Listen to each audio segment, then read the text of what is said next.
அன்புக்குரியவர்களே, பரிசுத்த வேதாகமத்தையும் அதன் மறைபொருள்களையும் விரும்புகிற உங்களை கர்த்தர் ஆசீர்வதிப்பாராக.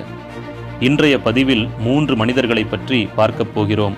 ஒருவருடைய பெயர் சேம், மற்றவருடைய பெயர் ஏபேர், மூன்றாவதாக ஆபிரகாம். இந்த 3 பெயர்களின் அர்த்தங்கள் என்ன? ஒன்றுக்கொன்று என்ன தொடர்பு? எபிரேயர் என்கிற பதம் எங்கிருந்து உண்டானது என்றெல்லாம் பார்க்கப் போகிறோம்.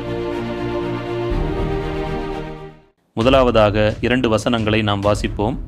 ஆதியாகமம் 10ஆம் அதிகாரம் 31, 32. இவர்களே தங்கள் தேசங்களிலும் தங்கள் ஜாதிகளிலும் உள்ள தங்கள் வம்சங்களின்படியேயும் தங்கள் பாஷைகளின்படியேயும் சேமுடைய சந்ததியார். தங்கள் ஜாதிகளிலும் உள்ள தங்களுடைய சந்ததிகளின்படியே நோவாவுடைய குமாரரின் வம்சங்கள் இவைகளே.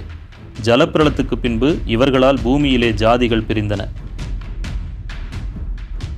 சேம் என்னும் பெயருக்கு நாமம் அல்லது பெயர் என்று பொருள். சேமை பற்றி 2 காரியங்கள் விசேஷமாக சொல்லப்பட்டிருக்கிறது. அவை சேம் ஏபேருடைய சந்ததியார் எல்லாருக்கும் தகப்பன் மற்றும் சேம் மூத்தவனாகிய யாப்பேத்திற்கு தம்பி என்பதாகும். ஏபேர் என்பவன் சேமின் பேரன். ஆனால் சேமை பற்றி இங்கு சொல்லும்போது மிகவும் சிறப்பாக சேம் ஏபேருடைய சந்ததியார் எல்லாருக்கும் தகப்பன் என்று சொல்லப்பட்டிருக்கிறது.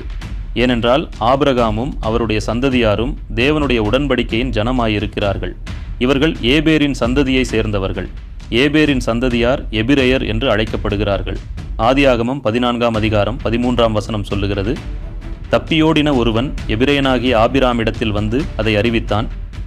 ஆபிராம் தன்னோடைய உடன்படிக்கை செய்திருந்த மனிதராகிய எஸ்கோலுக்கும் ஆனேருக்கும் சகோதரனாகிய மம்ரே என்னும் எமோரியனுடைய சமபூமியிலே அப்பொழுது குடியிருந்தான். மேற்கண்ட வசனத்தில்தான் முதலாக ஆபிரகாம் எபிரேயனாகிய ஆபிராம் என்று அழைக்கப்படுகிறார். அது அவரது தாத்தாவின் நினைவாக அழைக்கப்பட்ட நிகழ்வு.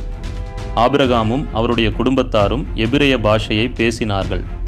நிம்ரோத் பாபேல் கோபுரத்தை கட்டினபோது கர்த்தர் அவர்களுடைய பாஷையை தாறுமாறாக்கினார்.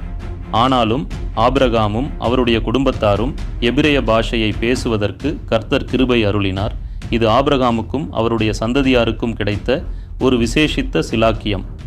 சேம் ஏபேருடைய சந்ததியார் எல்லாருக்கும் தகப்பன் என்று சொல்லப்பட்டிருப்பது அவருக்கு கொடுக்கப்பட்டிருக்கும் விசேஷித்த மேன்மை. அவர் எபிரேயர் எல்லோருக்கும் தகப்பனாயிருக்கிறார். இதனால் சேமின் பெயர் கனம் பெறுகிறது. காமுக்கும் அநேக குமாரர்கள் பிறக்கிறார்கள். ஆனாலும் காமை பற்றி சொல்லும்போது அவர் கானானின் தகப்பன் என்று சொல்லப்படவில்லை. கர்த்தருடைய தெய்வீக ஆசீர்வாதம் ஏபேருடைய சந்ததியாராகிய எபிரேயர் மூலமாக இந்த உலகத்திற்கு கடந்து வருகிறது. கர்த்தர் கொடுக்கும் நன்மையே நமக்கு மெய்யான மேன்மையாகும். சேம் நோவாவின் 2ஆம் குமாரன். இவனுடைய சந்ததி மிகவும் முக்கியமானது. ஏனென்றால் இவர்களுடைய சந்ததியார் எதிர்பார்க்கக்கூடிய மேசியா சேமின் சந்ததியிலிருந்துதான் வரப்போகிறார். ஆதியாகமம் 11, 1 முதல் 9 வரை வாசித்தால் அதுவரையிலும் ஜனங்கள் ஒரே பாஷையை பேசிக்கொண்டிருந்தார்கள். பேலேகு நாட்களில் பூமி பகுக்கப்படுகிறது. சேமுடைய 5 குமாரரை பற்றியும் மிக விசேஷமாக ஏபேருடைய குமாரரை பற்றியும் இந்த வசன பகுதியில் சொல்லப்பட்டிருக்கிறது. ஏபேர் என்னும் பெயருக்கு அக்கரை, அப்புறம் என்று பொருள். அதாவது ஐபிராத்தின் மறுபக்கம் என்று இது பொருள்படும். ஏனென்றால் அக்காலத்தில் இவர்களெல்லாம் ஐபிராத்தின் கரையில் வாழ்ந்து வந்தார்கள். இந்த வார்த்தையிலிருந்துதான் எபிரேயர் என்னும் வார்த்தை வந்திருக்கிறது.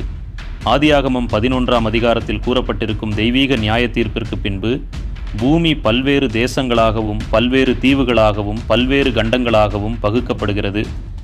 ஜலப்பிரளயத்துக்கு பின்பு நோவாவுடைய குமாரரின் வம்சங்கள் மூலமாக பூமியிலே மனித இனங்கள் பிரிகிறது. யாப்பேத் ஐரோப்பாவின் வடக்கு, மேற்கு, கிழக்கு பகுதிகளிலும் ஆசியாவிலும் குடியேறுகிறான்.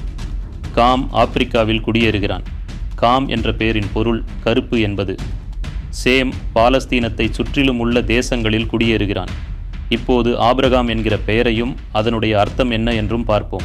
ஆபிராம் என்ற முந்தைய பெயருக்கு உயர்ந்த பிதா என்றும், ஆபிரகாம் என்ற தேவன் கொடுத்த பிந்தைய பெயருக்கு திரளானவர்களுக்கு தகப்பன் என்றும் பொருள். ஆபிரகாம் என்ற பெயரை பிரித்தால் ஆபிர் மற்றும் ஹாம் என்று வரும். ஆபிர் என்பது ஆபிரகாமின் தாத்தாவாகிய ஏபேர் எனும் பெயரில் இருந்து வந்தது. ஏபேர் என்றால் அப்புறத்தான் என்று பார்த்தோம். தேவன் ஏபேர் என்ற பெயரை ஏற்கனவே கனப்படுத்தி இருந்தார். இரண்டும் இணைந்த பெயருக்கு திரளான மக்கள் இனங்களின் தகப்பன் என்று அர்த்தம். அதுதான் எபிரேயன் என்ற பெயரின் அர்த்தம். பின்னாளில் எபிரேய பாஷையை பேசின ஆபிரகாமின் சந்ததியினர் அனைவரும் எபிரேயர் என்று அழைக்கப்பட்டனர். மீண்டும் இந்த பெயருக்கு யாக்கோபின் காலத்தில் தேவனால் இஸ்ரேல் என்று மறுபெயர் சூட்டப்பட்டது. இந்த பெயருக்கான அர்த்தத்தை நாம் பார்க்க வேண்டும் அல்லவா? இவைகளின் தொடர்ச்சியான செய்திகளை அடுத்தடுத்த வீடியோ பதிவுகளில் நாம் பார்க்கலாம். கர்த்தர் உங்களை ஆசீர்வதிப்பாராக. ஆமென்.